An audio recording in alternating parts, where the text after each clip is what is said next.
त्रिलोकी के भीतर दक्षिण की ओर पृथ्वी से नीचे जल के ऊपर स्थित इस दिशा में, दक्षिण दिशा में अग्निस्वात आदि पितृगण रहते हैं। अत्यंत एकाग्रता पूर्वक अपने वंशधरों के लिए मंगल कामना किया करते हैं। उधर ही नरक लोक है। भगवान सूर्य के पुत्र पितराज भगवान यमराज अपने सेवकों के सहित वहां विराजमान है। ये त्रिभुवन का दंड विभाग है। जैसे छोटी छोटी कोतवाली है ना, और सबका एक विभाग का स्वामी है, ऐसे ही ये जो रोग हैं, नाना प्रकार के संकट हैं, विपत्तियां हैं, ये कोतवाली हैं। ये उसी दंड विभाग से आते हैं। और पूर्ण दंड विभाग यमपुरी है, जहां पूरा का पूरा हिसाब दिया जाता है। भगवान यमराज की आज्ञा होती है और पापी को वैसा एक सेकंड में निर्णय हो जाता है। वहां वकील की जरूरत नहीं होती। वहां एक सेकंड, इतने जीव रोज वहां लाइन लगी है। अपने दूतों के द्वारा लाए हुए मृत प्राणियों को तत्काल उनके दुष्कर्मों को देखकर उसका परिणाम दे देते हैं। तामिस्त्र, अंधतामिस्त्र, रौरव, महारौरव, कुंभीपाक, कालसूत्र, अस्थिपत्रवन, सूकरमुख, अंधकूप, क्रमि भोजन, संदंस, तप्त सूर्मी, वज्रकंटक, सालमली, वैतरणी, पूयोद, प्राणरोध, विशसन, लालाभक्ष, सारमेयादन, अवीची, अयहपान, इसके सिवा छार करदम, रक्षोगण भोजन, शूलप्रूत, दंदसूक, अवट निरोधन, पर्यावर्तन, सूचिमुख। इस तरह से प्रधान 28 नरक हैं। जो पुरुष यहां दूसरे का धन, दूसरे की संतान का हरण कर लेता है और दूसरे की स्त्रियों को फुसला करके हरण कर लेता है, दूषित कर्म करता है, उससे अत्यंत भयानक यमदूत काल पाश में बांधकर बला तामिस्त्र नरक में गिरा देते हैं। इस नरक का भयानक दंड यह है कि इसमें कहीं प्रकाश नहीं। थोड़ी देर भावना करना, एकदम अंधकार ही अंधकार। ना तो इसमें किसी तरह का उसको आहार दिया जाता है, ना अन्न ना जल, और निरंतर यम के दूतों की केवल सेवा होती। इसे पीटो डंडे से, जैसे धोबी कपड़े को कूटता है, ऐसे कूटते रहो। अच्छा, वहां मरना है नहीं, ये हो कि भाई मर जाना तो 2-4 घंटे पिटाई होगी, मरना है नहीं। अब वहां केवल पिटाई ही होती रहती है। वो मूर्छित होता है, गिरता है, न भोजन न पानी, घोर अंधकार, केवल डंडे बरस रहे हैं, पिटाई पिटाई। वो बार बार मूर्छित होता है, लेकिन उसे अब ये सजा ऐसे दी जाती है, बोले इसे 100 वर्ष, 50,000 वर्ष, एक कल्प। अब पिटाई ही पिटाई होगी। अब बोलो कितनी दुर्दशा है, कितनी दुर्दशा। इस लोक में जो मनुष्य किसी दूसरे को विश्वास दिलाता है कि मैं तुम्हारा मित्र हूं, और उसकी स्त्री के साथ वो गलत संबंध बनाता है और उस पुरुष को धोखा देता रहे। मान लो आपको मित्र बनाया और आपकी पत्नी का भोग किया, और उस मित्र को विश्वास दिलाता रहता है कि नहीं मैं गलत नहीं हूं, तो यमदूत उसे अंधतामिस्त्र नरक में ले जाते हैं। और वो कटे हुए वृक्ष के समान भयंकर वेदना को प्राप्त हुआ सुध बुध खो बैठता है, और उसके अंगों में वहां बहुत तरह की पीड़ा दी जाती, काटा जाता है, थोड़ा थोड़ा ऐसे ऐसे काटा जाता है, ऐसे ऐसे काटा जाता है। इसे अंधतामिस्त्र नरक कहते हैं। इस लोक में जो कि मैं बहुत बलवान हूं, मैं बहुत पुष्ट हूं, देखते हैं कि हमें कौन परास्त करेगा। जहां मन आया उस धन चुरा लिया, जहां मन आया बलात्कार, नाना प्रकार की गंदी चेष्टाएं की, दूसरे धर्मात्माओं का विनाश किया, प्राणियों से द्रोह किया, और नाना प्रकार की वस्तुओं को छीन छीन कर अपना और अपने परिवार का पोषण करते रहते हैं। वो जब अपना शरीर छोड़ते हैं तो रौरव नरक में जाते हैं, रौरव नरक। इस लोक में जिन जिन जीवों को जो जो कष्ट पहुंचाया है, यमराज के दूत वैसा ही वो रूप धारण करते हैं, रुरु नामक होकर के भयंकर कष्ट देते हैं। इसीलिए इस नरक का नाम रौरव है। जब किसी को कहा जाता है कि सारे रौरव नरक मिलेगा, मतलब भयंकर चरम सीमा का कष्ट। सर्प जैसे क्रूर स्वभाव वाले ऐसे जीव वहां हैं जो उसको काटते हैं, बार बार काटते। मरना तो वहां है नहीं, महारौरव नरक, रौरव नरक ऐसे लोगों को प्राप्त होता है जो अपने शरीराभिमान में आकर के दूसरे धर्मात्माओं को, जीवों को नाना प्रकार के कष्ट देते हैं, उनसे वस्तुएं छीनते हैं, अपहरण करते हैं और स्वयं अपने परिवार और अपना भोग सामग्री एकत्रित करते, अहंकार के द्वारा, भोग सामग्री धर्म के द्वारा, भगवत प्रसन्नता के लिए। यदि अहंकार के द्वारा दूसरे की हिंसा आदि करके आपने, तो फिर वो भोग भोगना पड़ेगा। जो किसी की भी परवाह नहीं करते, अपने शरीर का पोषण करते हैं, दूसरे जीवों का मांस खाते हैं। ओ बकरा, ये ऐसे बहुत कोमल बेचारे जीव हैं जो बलहीन हैं। आप मनुष्य शरीर प्राप्त किए, बलात् उनको पकड़ के विविध प्रकार से कष्ट देते हैं और मांस खाते हैं, तो वहां भयंकर यमराज के दूत उसी का मांस काट काट के उसको खवाते हैं। यमपुरी में उसी का मांस उसको नोचते हैं, मांस, और उसको पवाते, ले आप पा। अच्छा, एक दो दिन की बात है नहीं, ये बहुत लंबा सजा होती है, भोगते रहो। जैसे कोई कहते अरे हम नहीं मानते, तो आप भारतीय विधान को ना मानो, करो, जिस दिन फंस जाओगे तुम्हारे पुरखा पानी पा जाएंगे।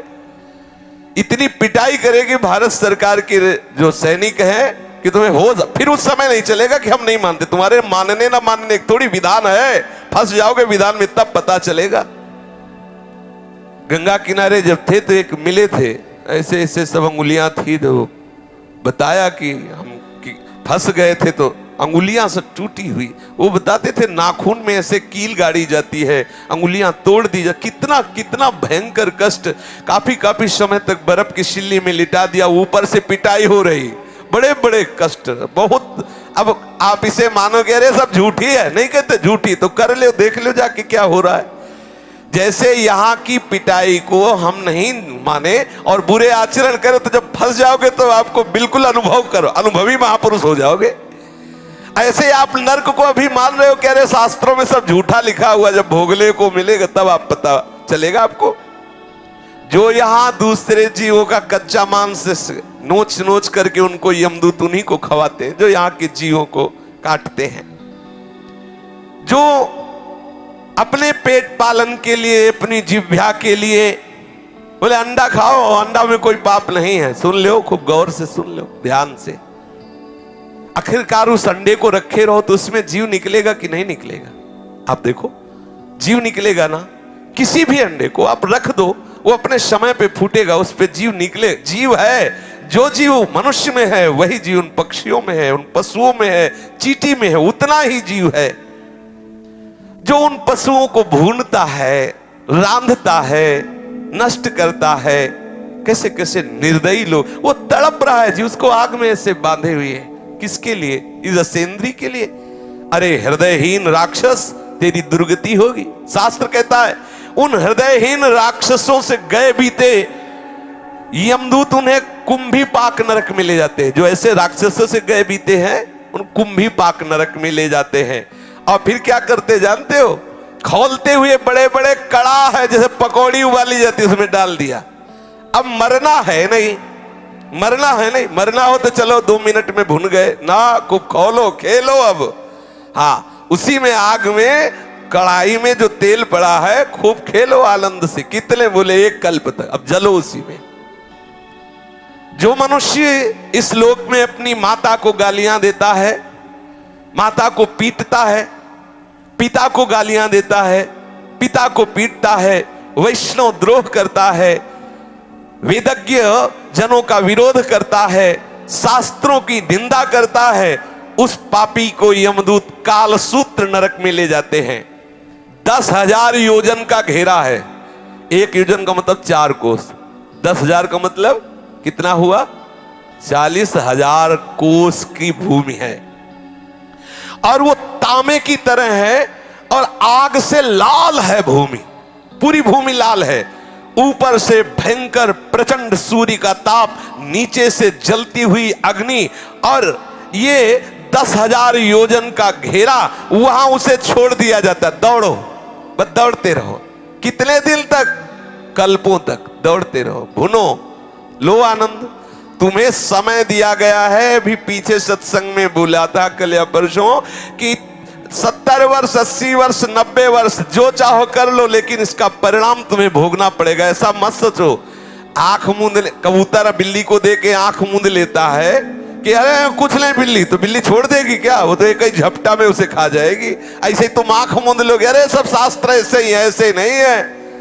यहां तो ब्याज में मिलता है कैंसर और ये नाना प्रकार की सड़न गलन, ये ब्याज है। मूल तो यमपुरी में भोगो चल के। अब वो बेचारा इतनी लंबी भूमि में भागता रहता है, जलता रहता है, मरना है नहीं। बेचैनी बढ़ जाती है, छटपटाता है, लौटता है, खड़ा होता है, दौड़ता है, चीखता है, पुकारता है, कौन सुने?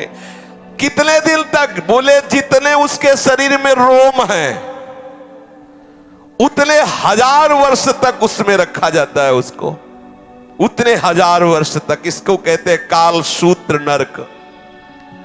जो पुरुष बिना आपत्ति आने पर वैदिक मार्ग का उल्लंघन करके पाखंड पूर्ण धर्मों का आश्रय लेता है, वैदिक मार्ग की अवहेलना करता है, वैदिक सिद्धांतों को गालियां देता है, उसे यमदूत ले जाते हैं कोड़े से मारते हुए। और नरक में 80 पत्रवन नरक है। उसके जो पत्ते हैं वो तलवार जैसे हैं, ऐसे पेड़ के ऊपर फेंक दिया जाता है, टुकड़े टुकड़े हुआ, गिरा, फिर फेंक दिया गया। बस यही लीला चलती है, फेंकते रहो ऐसे। यमदूतों की ड्यूटी तो फेंकते रहो ऐसे। कितनी बार वो बार बार मूर्छित होता है। वो उस समय विचार करता है अपने कुकर्मों को याद करके, हाय मैंने शास्त्र विरुद्ध आचरण की, शास्त्र की निंदा की, अवहेलना की, इसलिए मुझे दुख मिल रहा है। जो इस मृत्यु लोक में राजपद पर या राज कर्मचारी पद पर है और ये जानता है कि ये मनुष्य निरपराध है, लेकिन धन आदि के लिए या किसी बल प्रयोग की उसमें आकर के वो उसे दंड दे देता है, तो उस महापापी को सूकर मुख नामक नरक में गिराया जाता है। आपको अधिकार मिला है, भगवान ने आपको जगत की सेवा दी है। यदि आप जानते हो कि ये बिल्कुल अपराध रहित है और आप किसी के पैसे देने से या किसी के बल के दबाव में आकर उसे दंड देते हैं, तो आपको नरक की प्राप्ति होगी। महाबली यमदूत उसको ले जाते हैं और क्या करते हैं? पहले उसके ऊपर कूदते हैं, फिर इसके बाद कोल्हू में उसे पेरा जाता है। कोल्हू में जैसे गन्ना पेरा जाता है ना, ऐसे कोल्हू में पेरा जाता है। जो यहां बड़े पदों में होकर के निरपराध लोगों को सताते हैं, निरपराध लोगों को दंड देते हैं, उनको यमराज के दूत फिर वहां पहले पैरों से कुचलते हैं, फिर कोल्हू में पेरते हैं। इस लोक में जो खटमल, मच्छर, सर्प, बिच्छू, छिपकली, ये जितने ऐसे जीव हैं, इनको देखते ही मार देते हैं, हिंसा करते हुए अंधकूप नरक में गिरते हैं। भगवान ने इन जीवों के कर्म के अनुसार इनकी रचना की। रक्तपान आदि इनका स्वभाव है, ये नहीं जानते। मच्छर ये नहीं जानता कि हम काट रहे हैं तो इनको दुख होगा, वो नहीं जानता। उसका जैसे हम भोजन पाने के लिए अन्न आदि पाते हैं, ऐसे वो उसका भोजन रक्त भगवान ने निश्चित किया, उड़ा दी। बोले अगर मच्छर नहीं मारेंगे तो नाना प्रकार के बुखार वाले रोग पैदा हो जाएंगे। सच्ची मानिए, जब रोग पैदा होना होता है तो हो ही जाता है, रोग पैदा ना हो तो रोग अगर नहीं होना ना, तो आप खुले मच्छरों में बैठे रहो, नहीं का।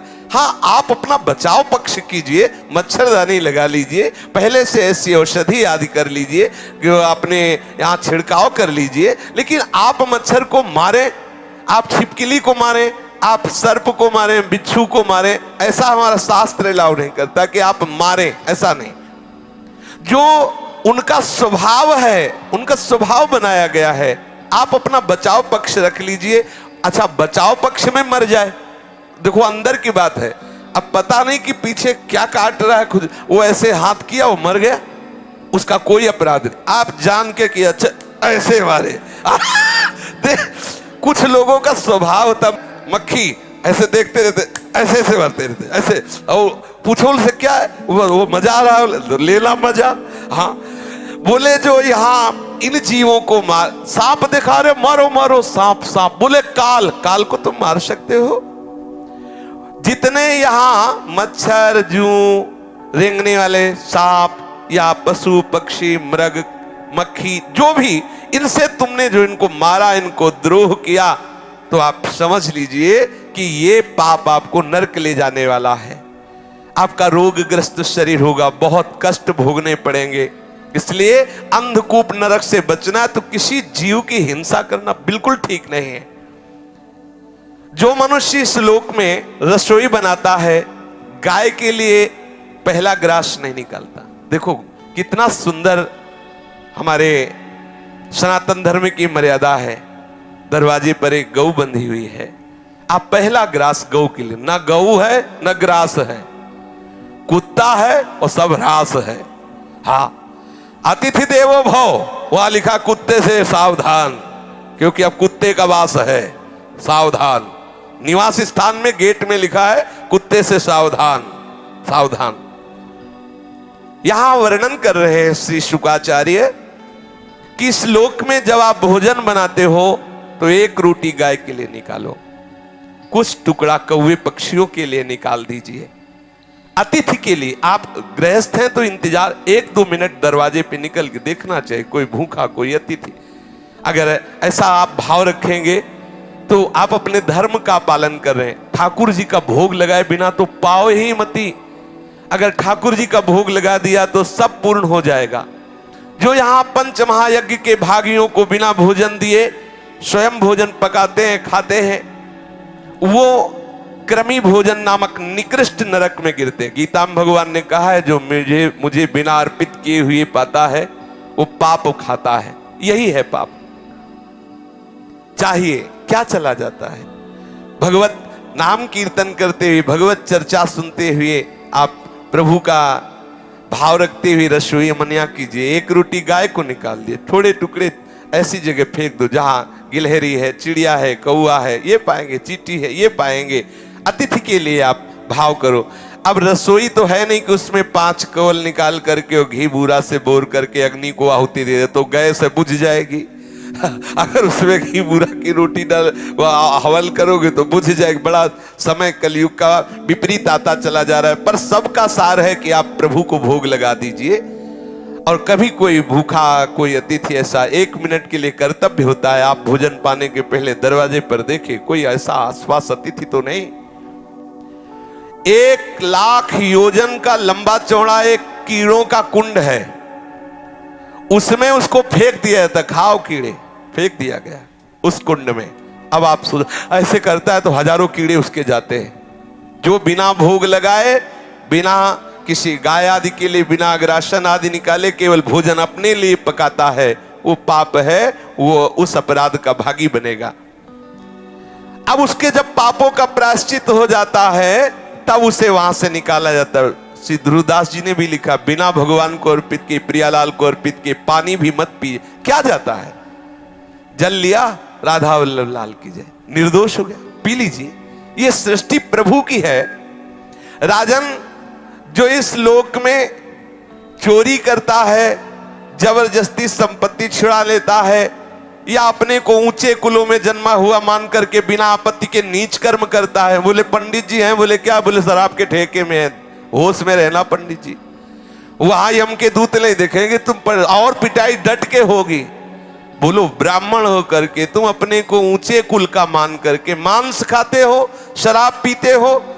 जब तक त्रिकाल संध्या नहीं तो तुम किस बात के ब्राह्मण हो? त्रिकाल संध्या नहीं, गायत्री, जब ब्राह्मण जानते हो क्यों जगत पूज्य होता?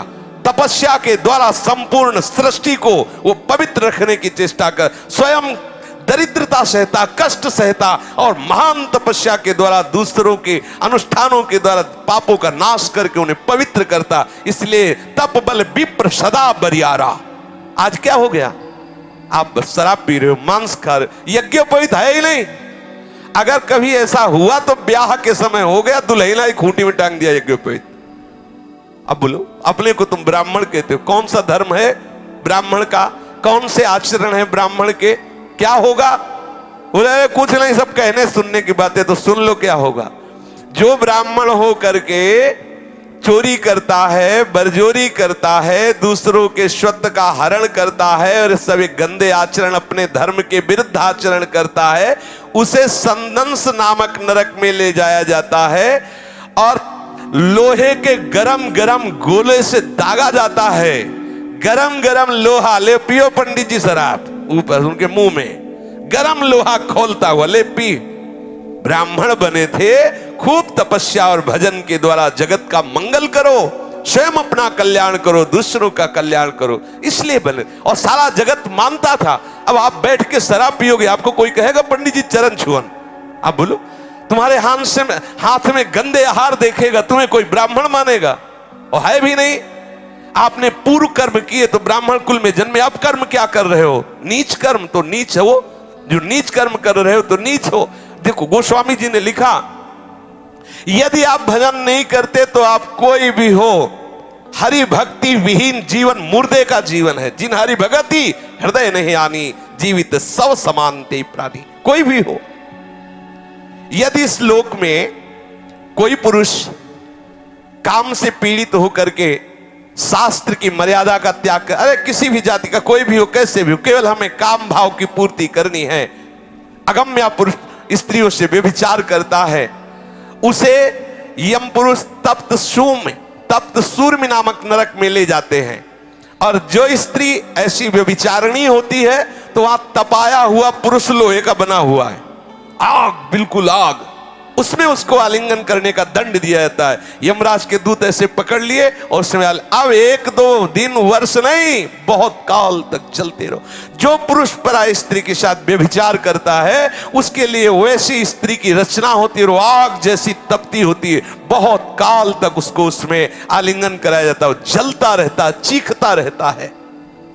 जो पुरुष इस लोक में कामासक्त होकर पशुओं के साथ व्यभिचार करता है, मरने के बाद उसे यमदूत वज्र कांटक सालमली नरक में गिराते हैं। इसमें वज्र के समान कठोर कांटों वाला सेमर के वृक्ष जैसा है, उसको ऊपर ऐसे फेंकते हो, फिर नीचे घसीटते हैं, पूरे वो कठोर कठोर कांटे हैं वज्र जैसे, पूरा शरीर फट जाता है। मरना तो है नहीं। इस लोक में जो राजपुरुषों के घर में जन्म लेकर या श्रेष्ठ कुलों में जन्म लेकर अपने अभिमान से युक्त हो जाते हैं और धर्म मर्यादा का उच्छेदन करते हैं, तो मर्यादा अतिक्रमण के कारण वो वैतरणी नदी में पटके जाते हैं। जो अपनी मर्यादा शास्त्रों ने स्थापित की है कि आप जहां हो उसी मर्यादा के अनुसार आचरण करो, आप अपनी मर्यादा को खो देते हैं। देखो, ये जीवन मुक्त होने के लिए सिद्धांत बना है, ऐसा आप ना समझे। जीवन मुक्त होने के लिए बना है। हमारी राष्ट्र व्यवस्था में बड़े पद भी हैं तो छोटे पद भी हैं। जितना बड़ा पद अधिकार है उतना ही छोटे, अगर छोटे ना हो तो जहां सुई काम आएगी वहां तलवार काम नहीं आएगी। विश्वास करो, तलवार की भी रचना आवश्यक है तो सुई की भी आवश्यक है। सबकी अपनी अपनी जगह आवश्यकता है। तुम अपने अपने धर्म का पालन करो। यदि आप अपने धर्म का अतिक्रमण करते हैं और यहां आकर मनमानी पापाचरण करते हैं, मनमानी उद्दंडता करते हैं, तो एक नरक है जिसका नाम है वैतरणी। वैतरणी नदी में उसे फेंक दिया जाता है। उसमें क्या बहता है? उसमें मल, मूत्र, पीप, रक्त, केश, नख, हड्डी, चर्बी और पिसा हुआ मांस, मज्जा, ये प्रवाह होता है, उसमें फेंक दिया जाता है। जो धर्म का उल्लंघन करता है, नीच आचरण करता है, पापाचरण करता है और मैं बहुत ऊंचे कुल का हूं ऐसा अभिमान करके, तो उसको फेंक दिया जाता है। और वहां बड़े बड़े जहरीले जीव हैं, वो बार बार मलमूत्र, पीव, रक्त, कैसे ऐसे करता है, उसी को खाता है, उसी में डूबता है और जीव उसको काटते हैं। पाप के कारण वो भयंकर कष्ट पाता है पर उसके प्राण नहीं निकलते, वहां मरना नहीं, वो दुर्गति को भोगता है, बार बार रोता चिल्लाता है, कौन सुने उसकी। जो लोग यहां पवित्रता का त्याग करते हैं, अपने शास्त्र के द्वारा निर्धारित आचरणों का त्याग करते हैं, नियमों का त्याग करते हैं, लज्जा को त्याग करके, तिलांजलि दे करके नाना प्रकार के गंदे आचरण करते हैं, पशुओं के साथ गंदे आचरण करते हैं, उनको ये सब पीप, विष्ठा, मूत्र, कफ आदि से भरे हुए कुंडों में फेंका जाता है। इसे पुयोद नमक नरक कहते हैं। पुयोद वो शाबिनी घृणित वस्तुओं के बीच में बहुत काल तक सड़ता रहता है। यहां जो अपने को उच्च कुल का मानते हैं, कुत्ता पालते हैं, देखो शास्त्र में पहले से लिखा हुआ, देखो कुत्ता द्वारपाल की तरह दरवाजे में है, उसको भोजन दो, उसको रखो। अब वो रसोई में जा रहा, जामन आ रहा, लग शंका कर रहा, तुम्हारा मुंह चाट रहा है, अरे भाई थोड़ी तो मर्यादा रखो। व्यवहार का सब में भगवान है, पक्का है। लेकिन देखो जब आप शौच करते हो तो आपका ही शरीर है, आप फिर माटी लगा के हाथ क्यों धोते हैं? सोचो आप, बोले सर्वम खलविदम ब्रह्म हो, तो शरीर तो मेरा ही है, लेकिन जब सोचते हो तो उसे फिर हाथ लगा के धोते हो। ऐसा नहीं कि उसी से हो सकता है वैसी भी आदतें हो गई हो कि उसी हाथ से भोजन पालो जाए, ऐसा भी हो सकता है, क्योंकि अब ज्ञान ही खत्म, पशुता आती चली जाए। किसी ने बताया था कागज से पोंछ लिया जाता है, पानी की जरूरत है नहीं।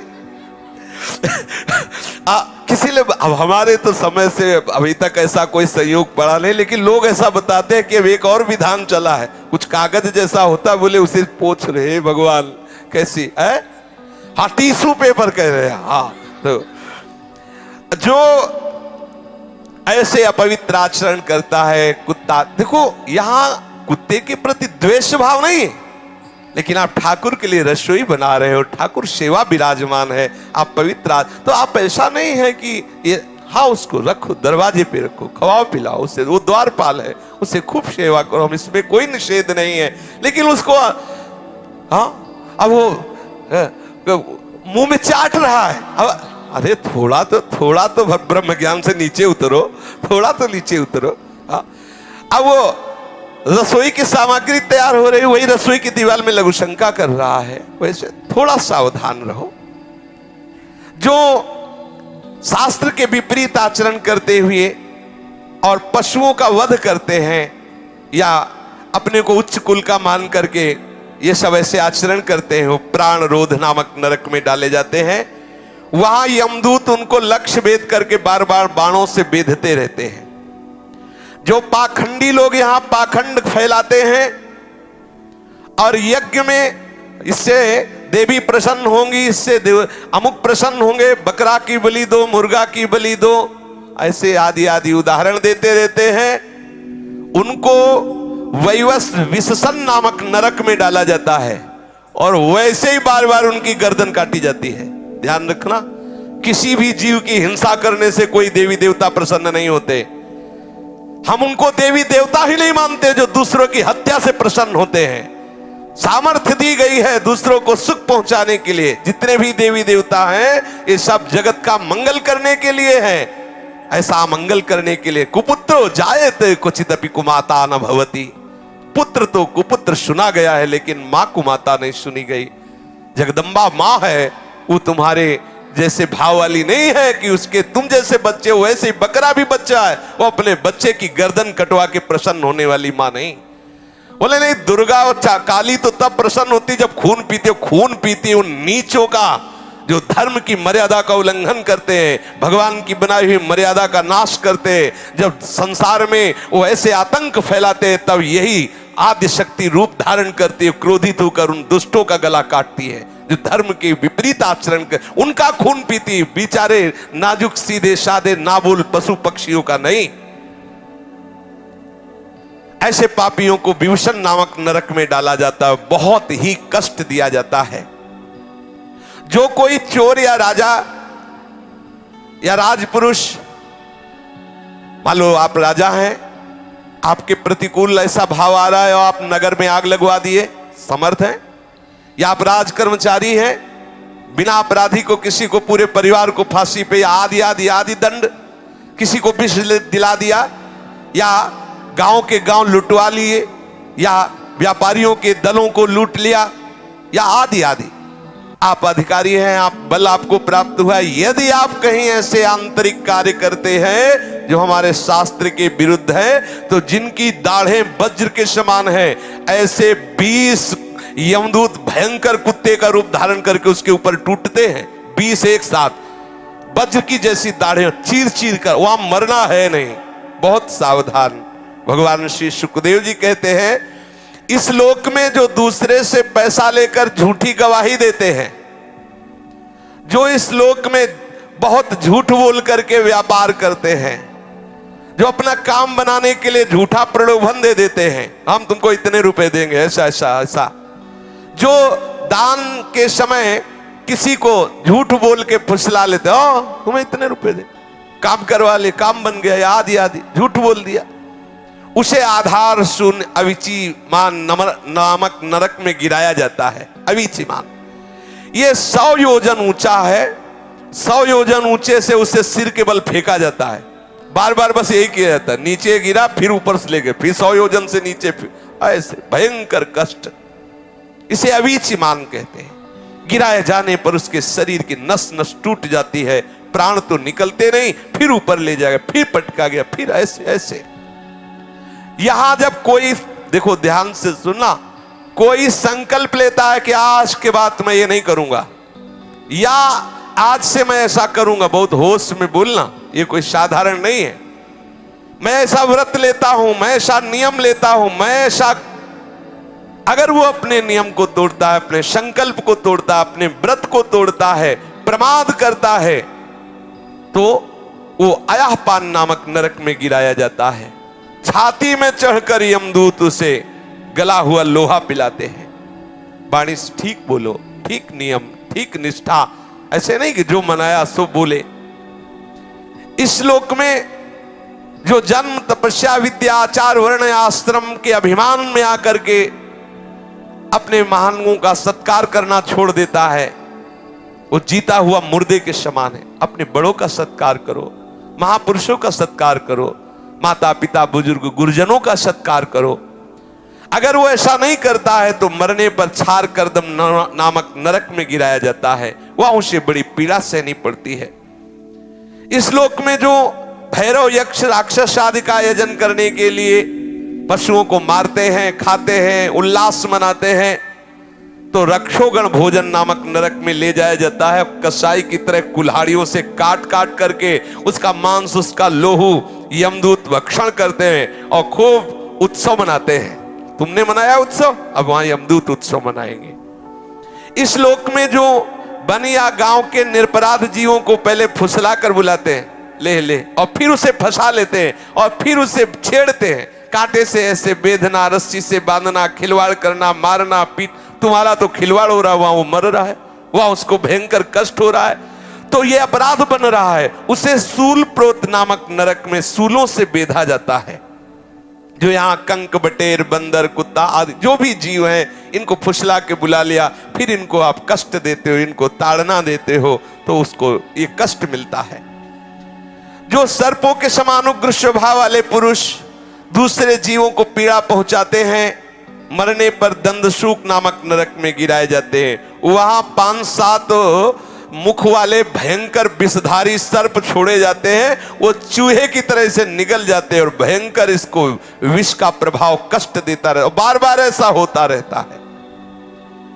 यहां जो लोग किसी का अपहरण करके ले जाते हैं, बच्चों का अपहरण कर लिया, स्त्रियों का अपहरण कर लिया, या धनी मानी किसी का भी अपहरण कर लिया, उनको अंधेरे में रखा, खंतियों में, गुफाओं में, कोठों में रखा, तो परलोक में यमदूत ऐसे स्थान में उनको ले जाके रखते हैं जहां विषैली गैस होती, धुएं से घोटते हैं। इस नरक को अवट निरोधन कहते हैं।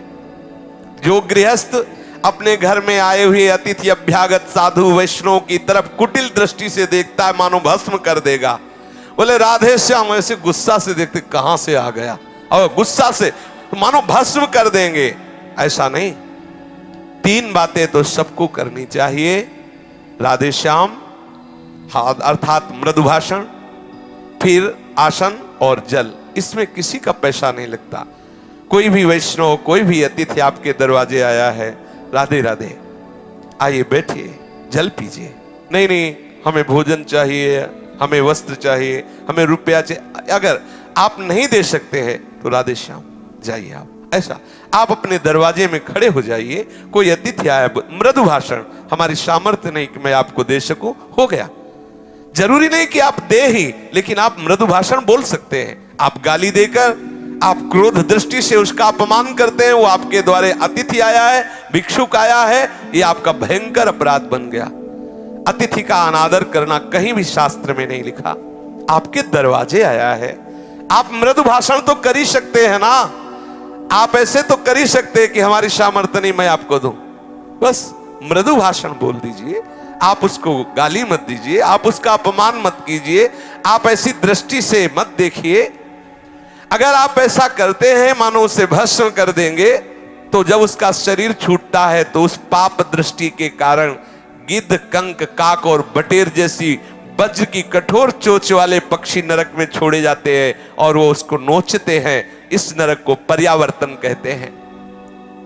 इस लोक में जो व्यक्ति अपने को बड़ा धनवान समझता है, अभिमानवश दूसरे को नीच समझकर उनका अपमान करता रहता है और धन के व्यय और नाश की चिंता में ही रहता है, तनिक चैन नहीं मानता, बस धन, अधिक से अधिक धन बढ़े, चाहे किसी की हिंसा करानी पड़े, चाहे जो भी जैसे भी व्यभिचार से आवे, जैसे भी आवे, वो तरह तरह के पाप करते हुए जो धन एकत्रित करने में ही बुद्धि लगाए रहता है, वो नराधम मरने पर सूची मुख नरक में गिरता है।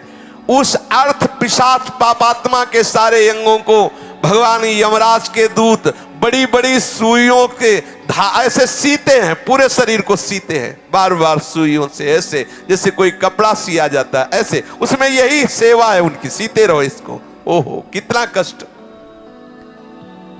इस प्रकार से सैकड़ों हजारों नरक हैं। कोई ये संशय ना करे कि ये सब लिखी पढ़ी बातें हैं, ऐसा नहीं।